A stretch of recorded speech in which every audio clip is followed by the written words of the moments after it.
Namaskar and welcome to In Focus. He's the grand old man of Indian politics, a cabinet minister in Jawaharlal Nehru's government, a cabinet minister in Morarji Desai's government, and several times chief minister of Orissa. Today he's with us to share his perception of the United Front government, its leadership and its policies.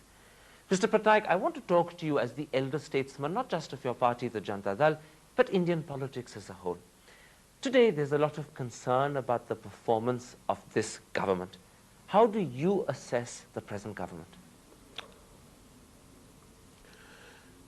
You see, when you talk of a united front government, it is really trying to unite 13 pieces of lobsters, live lobsters that is, very active lobsters in one pot. And one man is trying to hold that in balance. And that is Devegowda's fortune or misfortune, as you call it. I don't want to interrupt, but let me put something to you. You call them 13 lobsters. Many people say these lobsters are quarreling all the time. That's what I'm saying. That is the whole idea. Lobsters quarrel amongst themselves, and they also do trying to little jumping off here and there. And they have got one man trying to hold it together, and it is not a very nice job for him. It is. Somebody calls him, because he's the Prime Minister, it is a fortune for him. I personally think it would be unfortunate to call him a Prime Minister, a fortunate Prime Minister, but it also be called unlikely to term him as anything but a man who is holding the balance together. Even though these lobsters from one group to another, in their what they call the steering committee, fight amongst themselves, fight against the policies already established by themselves, and this creates difficulties. So it sounds as if it's an unstable government, a quarreling government. No. Quarreling? Quarreling amongst the partners. It is like a coalition. A coalition has come to stay in this country. It's my perception. It will never go back to a single party rule. But you know, Mr. Patnaik, there are coalitions and there are coalitions. Let me put something to you that worries people. Many people say it's not just that the CPI, the CPM, the Tamil Manila Congress, the Samajwadi Party have differences of opinion. They make those differences public. I know. And as a result, no one seems to know what the government stands for. Yes, you are right there. It is unfortunate that they make it public. They make it public only because they got to go to their own clientele, their voters. Only for that. But the government may run smoothly, but all this creates a lot of concern amongst the average people. It also suggests that they're putting their constituency or their party before the government, doesn't it? That is so, because that is the character of this government. That is the character of this coalition. So then it's not very united, even though it's called a united front government. Well, it is united to form a government. That's all. That's all. And as you said, the Prime Minister is only the keeper of the balance. Yes, mainly. Mainly. Mainly. I want to talk about the Prime Minister later, but let me bring something else up. You know, it's not just that they quarrel, it's not just that they make their differences so obvious, so apparent, but parties like the CPI and CPM have held nationwide protests and agitations against policies that their own government is implementing and which are part of the common minimum program. Now, how do you react to that? This is the character of the lobster. Go on, tell me a bit more, explain that to me. That's the character of the lobster. You mean, is the lobster so immature as to try and threaten its own government? He doesn't think of the government, he thinks of his own clientele. So they are selfish? Well, how do you view it? For example, 13 pieces have been assembled together to form a united front government. They come from different areas, different persuasions, and the one thing that held them together was this desire to keep out the BJP? No, to have this secular government as against anti-secular BJP. This is what is holding them together. This is also the misfortune or the fortune or bad luck of the BJP. Although they have an excellent leadership, but their policies are just as profane, if I may use the word, as the other groups in the United Front. But come back to the United Front. Are you saying that these people who are quarreling lobsters are therefore showing immaturity? That is an administration that the first time they come into national administration. So they are behaving immaturely? So somewhat immaturely, slowly it is improving, and it has got to go a long way. So it's not improving fast enough? Should, in my opinion, is not improving fast enough. Let me raise something else with you. Mr. A.B. Bardhan, the General Secretary of the Communist Party of India, is on record saying that he wants parts of the common minimum program changed. He's talking about the commitment to disinvestment. He's talking about the opening up of the insurance sector. Now, when he says that, doesn't he threaten the bedrock of the government? No, it doesn't really, you know. He is the General Secretary of the CPM. That's his view. You mean he's only posturing? He's posturing a thing. So that's worse than what you're saying is don't take him seriously. Well, you cannot take him seriously in terms of government. That is why Jyoti Basu at one point of time, that was a Himalayan blunder for CPM have not joined the government, because they can use this kind of language. Let's come to that. Do you agree that it was a Himalayan blunder for the CPM not to have joined? Look, we tried. There's a point of time when we wanted Jyoti Basu to be the Prime Minister. And his party, somehow or other, didn't accept that position. But do you think it was a Himalayan blunder not to have accepted? Well, he was going to be the Prime Minister. There was no question of joining the government.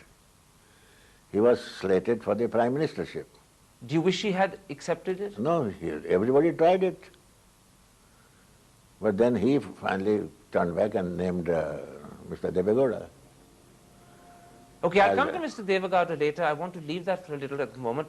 Let's come back to coalition governments. We've had a couple of polls recently of 13,000 people. And it clearly shows that if an election were to be held tomorrow, the United Front will lose seats, the Congress will lose seats, but the BJP and its allies will get perhaps as much as 240, which is virtually coming to power. How do you react to that? I don't accept that position. BJP are in doldrums themselves, very much. They've swept. Look at Maharashtra, look at Rajasthan, look at Gujarat. They've survived in Rajasthan quite comfortably. They've won Punjab handsomely. They've won the Lok Sabha by-elections quite admirably. Where? Nagaur, Chhindwara. Where? In Rajasthan? Nagaur, Rajasthan, Chhindwara, Madhya Pradesh. Well, And this poll of 13,000 people says they're going to get 240 seats with their allies. I don't think so. No? No. So even though these lobsters are quarreling, even though they're not They performing, will hold firm. why? What keeps them there? The government, the power. Power always holds people together. There is coalitions all over the world. How are they holding together? Are you saying that just the lure of power, just the apparatus and comforts of power will Not keep them comforts together? of power, the power itself. It may be a corrupting influence, but by itself is something which holds the clientele of that group together. So that group having combined to form a united government, maybe at later stage even CPM joining that, the power equation does not change. In a sense, what you're saying, Mr. Patnaik, is that it's self-interest that keeps them together. Of course it does. What is politics? Politics is nothing but self-interest to start with and national interest number two. But self-interest first. To survive, he must survive to be able to say something, do something. But tell me something else. You're also suggesting that there's no vision and ideology that keeps them together. There's different sectors of ideology. Sometimes conflicting. Sometimes mostly conflicting. Now if you say Bengal government, they've allowed and entertained the multinationals into the state. So what is this burden talking about that it should not happen and that should not happen? It should not open up here or there. Makes no sense. Doesn't make sense to the government. Let's pull together some of the comments you've made about the government. You called them lobsters. You said they weren't... No, this is a cluster of lobsters, I said. Even worse. You called them a cluster of lobsters. A cluster of lobsters fighting against each other and fighting against outsiders, both. It sounds like a quarreling mess. No, it sounds a very quarreling cohesion. A quarreling coalition. Cohesion. Okay. Quarreling coalition with a lot of cohesion. Let me put to you some of the things you said about this government. You called them a cluster of lobsters quarreling amongst themselves and with the outside. You said their performance is not improving fast enough. You said that it's self-interest that keeps them together, the lure of power. You don't sound as if you're very happy with this government's performance. So I was working with Nehru's government. I was closely together in very difficult times when the Chinese aggression took place and so on and so forth.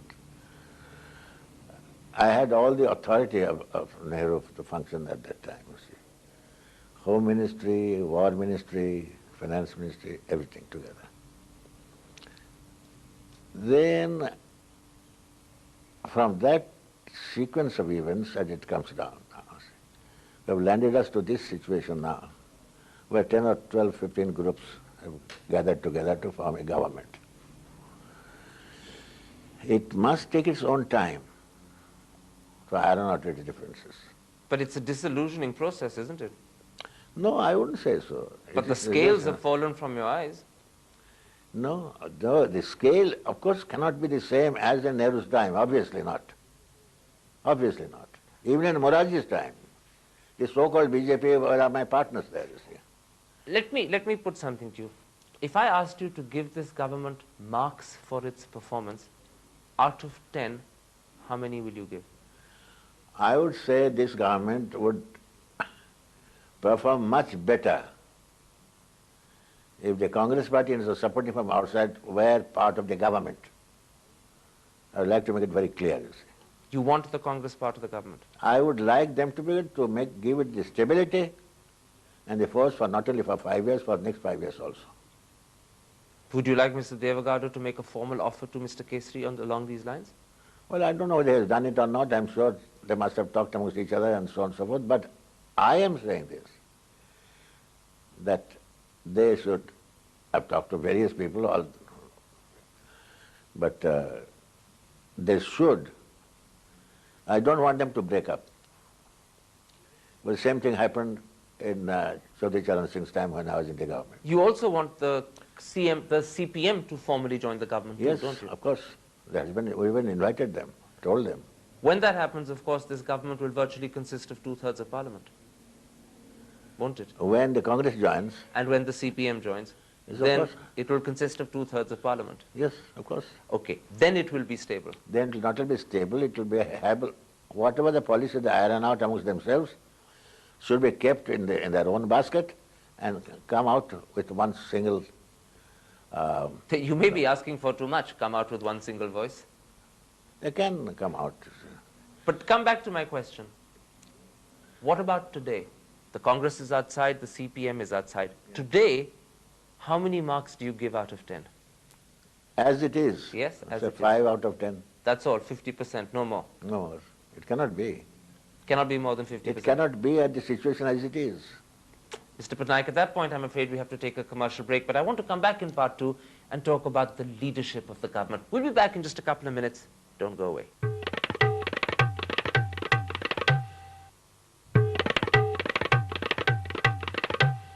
Welcome back to part 2 of our interview with the grand old man of Indian politics, Biju Patnaik.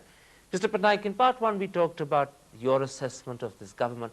I want to now ask you about your assessment of the Prime Minister. There's a lot of concern in all quarters, frequently voiced sotto voce by members of his own government about the Prime Minister's leadership style. You're an experienced person. You've seen Prime Ministers. You've been in high office yourself. How do you assess Devagowda's performance? Well, the Prime Minister's primary job is to hold the position of the government, his government. Now I would say, what is leadership? In action. Take the case of Kashmir. He encouraged it, sponsored it, and saw that Farooq Abdullah comes to power. This is good leadership. Again, when Farooq Abdullah says that we must settle this vexatious question for the last 50 years on the dividing line of actual control, Pakistan their side and India their side. I would say he's talking sense.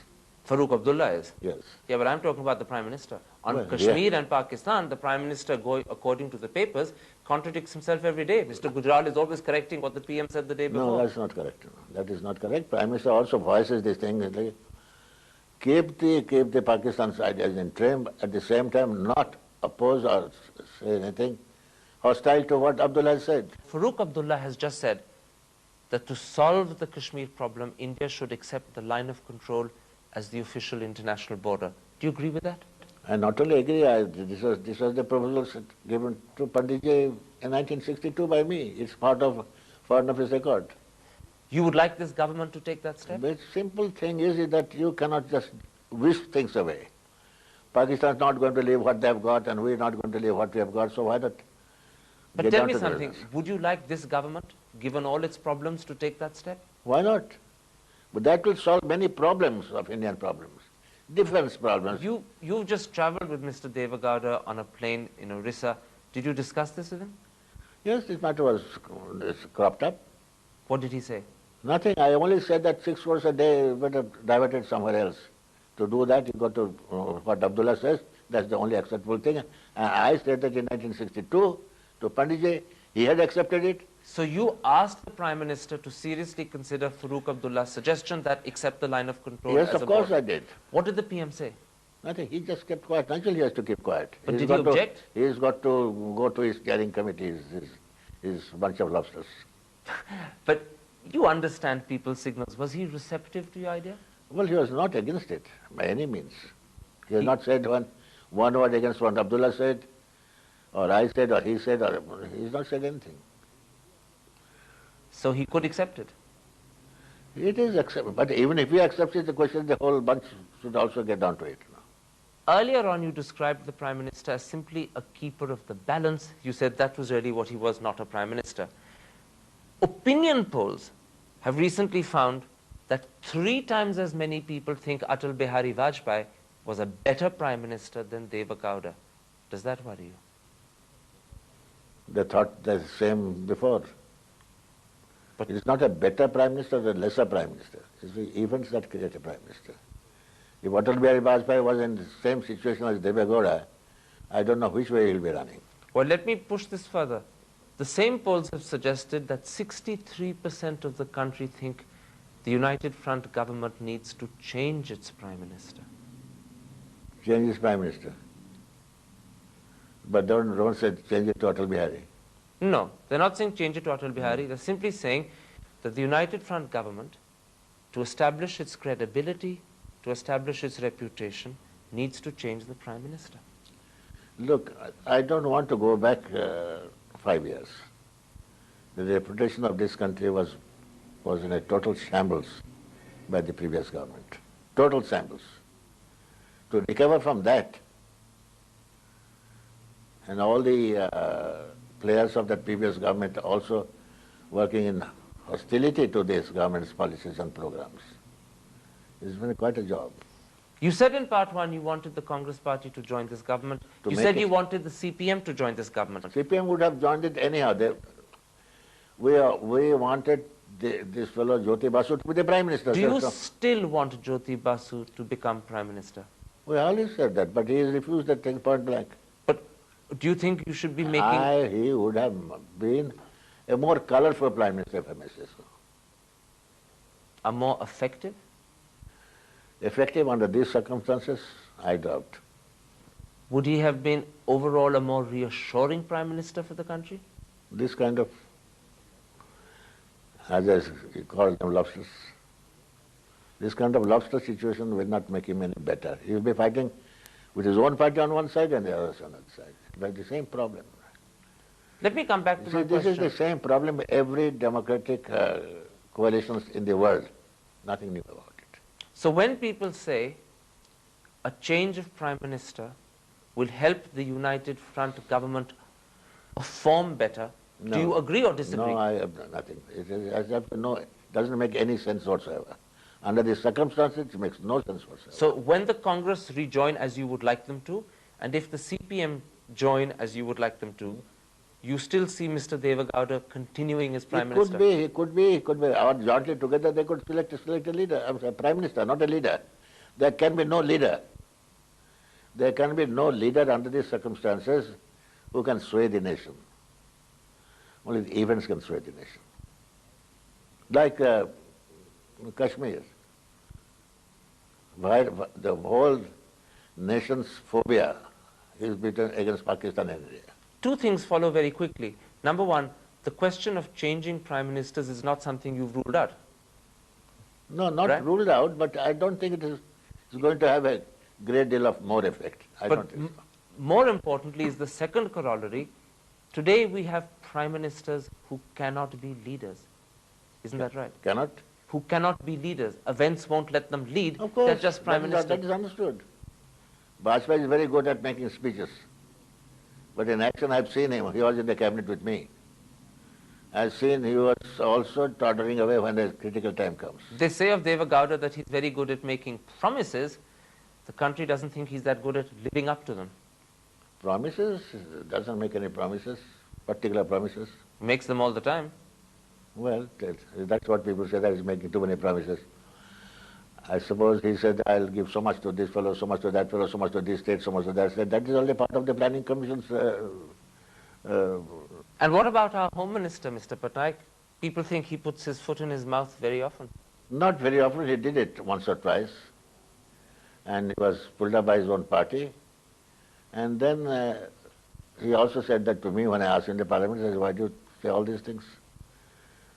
He was talking as an important leader of the opposition, not as the Home Minister. So he said, I'll give me a little time to adjust in the method of government. I've never done a government. I've never been in a government. Has he made the adjustment or is he still No, learning? He has done it. It's more than enough. My last question, Mr. Patnaik.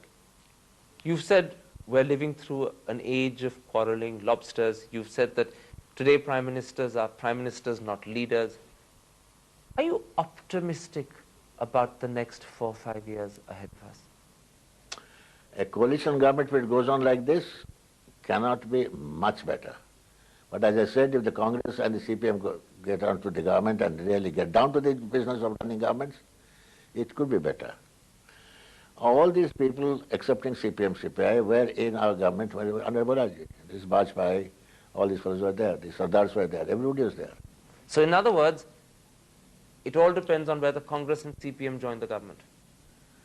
To give it stability, yes, not quality.